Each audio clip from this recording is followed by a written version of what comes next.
नमस्कार। मैं हेना प्रसून आप सबों का बहुत बहुत स्वागत करती हूँ अपने चैनल हेना प्रसून एस्ट्रोलॉजी में। आज ज्योतिष के एक नए कार्यक्रम में आप सबों के समक्ष मैं लेकर हाजिर हूँ नवंबर महीने का मासिक फलादेश। ये नया महीना जो आने वाला है अभी कुछ ही दिनों में, वो हम सभी 12 राशि वाले लोगों के लिए क्या सौगात लेकर आया है, आइए इसकी चर्चा करते हैं एक के बाद एक।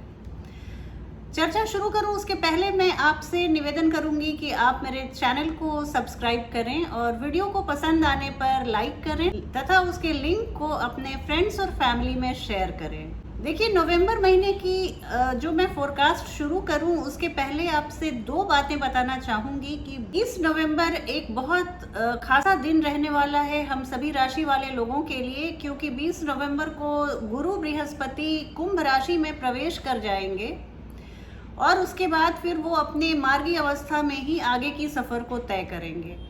और 16 नवंबर 2021 को सूर्य देव प्रवेश कर जाएंगे वृश्चिक राशि में, स्कॉर्पियो में। ये दो महत्वपूर्ण ग्रह हैं और वैसे तो सारे ग्रह महत्वपूर्ण होते हैं, पर मैं गुरु बृहस्पति और सूर्य को ध्यान में रखकर इस मासिक फलादेश को तैयार की हूँ। अब आपकी कुंडली में जहाँ पर कुंभ राशि है वहाँ पे आपको जरूर उसका फलित प्राप्त होने लगेगा।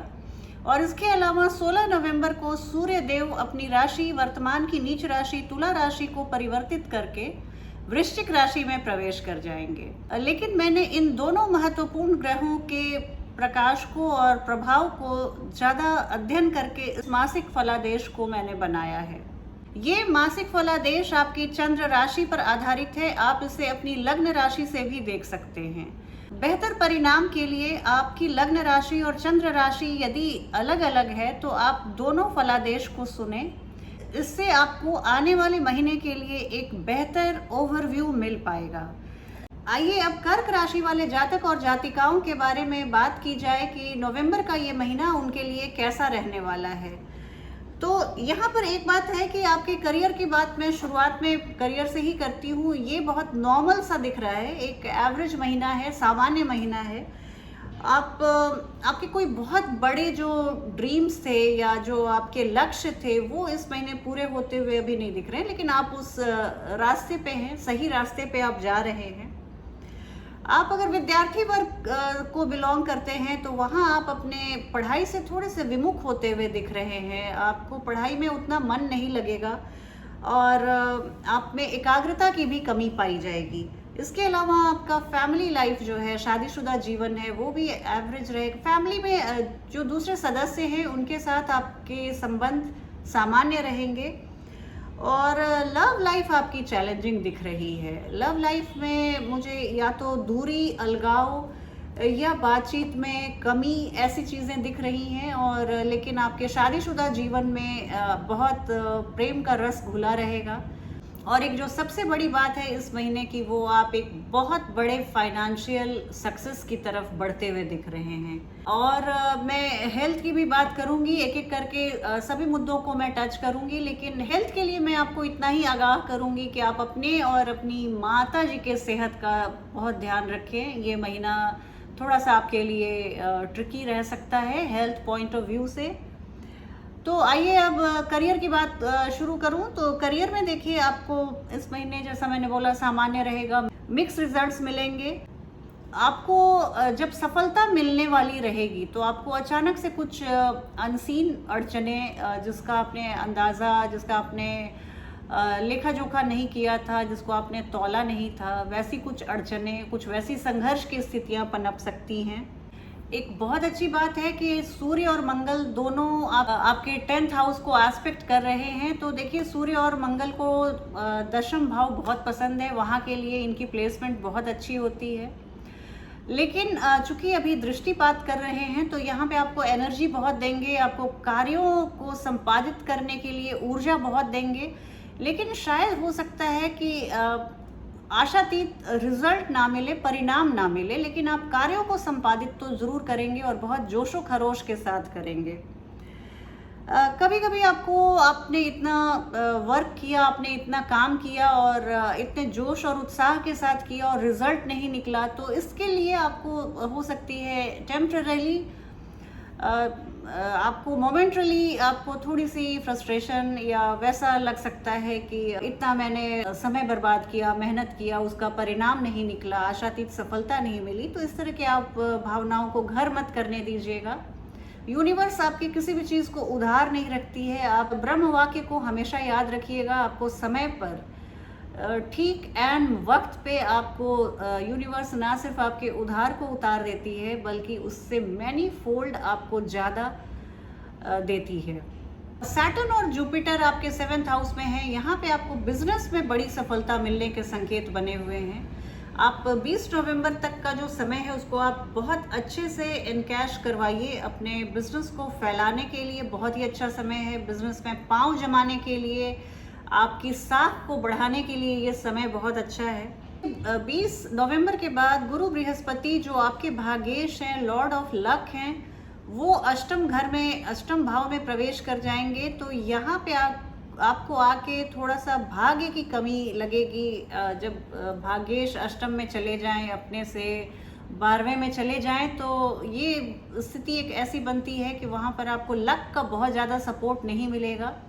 लेकिन इससे आपको विचलित होने की ज़रूरत नहीं। ये चंद महीनों की बात है, फिर से आपके उड़ान में आपको पंख मिल जाएंगे। और फाइनेंस की बात करूं तो ये महीना आपके लिए बहुत फेवरेबल रहने वाला है। आप फाइनेंस की बात करूं तो जुपिटर की, गुरु बृहस्पति की दृष्टि आपके आय भाव पर पड़ रही है और यहाँ से आपके आय को, पुराने स्रोत को भी वो जीवित करेंगे, आय के नए स्रोत को वो उसका भी सृजन करेंगे। तो ये स्थिति आपके लिए बहुत अच्छी है।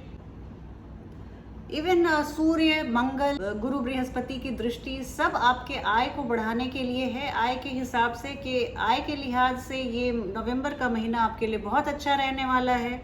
और हेल्थ की बात करूं तो हेल्थ, जैसा मैंने शुरुआत में कहा, थोड़ा सा आपको सचेत रहने की ज़रूरत है।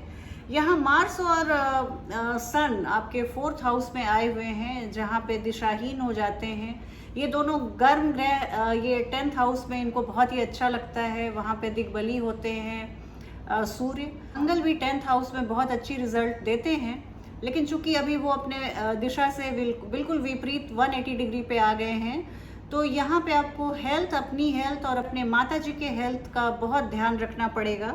आप ट्रैवल कर रहे हैं, आप अगर जर्नीज अंडरटेक कर रहे हैं, तो वहाँ भी आपको बहुत सचेत रहने की आवश्यकता है। वहाँ पे आप जर्नी में आपके लिए कुछ व्यर्थ की यात्राएं हो सकती हैं, आपका कोई बहुमूल्य सामान खो सकता है। तो इस तरह की स्थिति ना बने, इसका आप बहुत ध्यान रखिएगा। यात्रा करें तो पूरी तरह से सचेत होकर करें। हालांकि हेल्थ के फ्रंट की बात करूं तो यहाँ पे जुपिटर की दृष्टि पड़ रही है, जरूर पड़ रही है, लेकिन चूंकि वो अपने साइन ऑफ डेबिलिटी में है, अपने नीच राशि में है, तो वहाँ से हालांकि नीच भंग हो रहा है उनका वहाँ, फिर भी आपको हेल्थ के लिए जुपिटर उतना आपको सपोर्ट नहीं कर पाएंगे।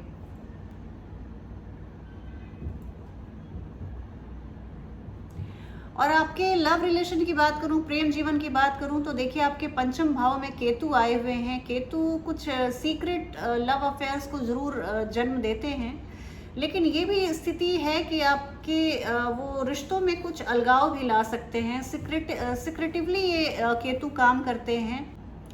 आप अपने पार्टनर्स को, अपने जीवन साथी की बातों को आप समझने में कभी कभी भूल करेंगे। गलतफहमी को पैदा हो सकती है, गलतफहमी पैदा हो सकती है आप दोनों के बीच में। और यहाँ पर यह भी हो सकता है कि आप दोनों के प्रेमी के बीच में ज्योग्राफिकल डिस्टेंस बढ़ जाए, भौगोलिक दूरी आ सकती है। आप लोग जॉब के सिलसिले में या किसी पारिवारिक जिम्मेवारी के निर्वहन के सिलसिले में आप लोगों में दूरियां आ सकती हैं। अब सन जब आ जाएंगे तो आपके पार्टनर में थोड़ी सी ओवर सेल्फ कॉन्फिडेंस या बातचीत में एग्रेशन, इस तरह की सिचुएशन आ सकती है। और इसके विपरीत सप्तम भाव में जुपिटर की स्थिति आपके शादीशुदा जीवन के लिए बहुत अच्छी रहेगी। आप लोग एक दूसरे को समझ पाएंगे। और 20 नवंबर तक का जो समय है, उसके बाद तो गुरु अष्टम में चले जाएंगे, लेकिन जब तक सप्तम में है, आपके वैवाहिक जीवन में और आपके बिजनेस पार्टनरशिप में बिल्कुल चार चांद लगे हुए रहेंगे।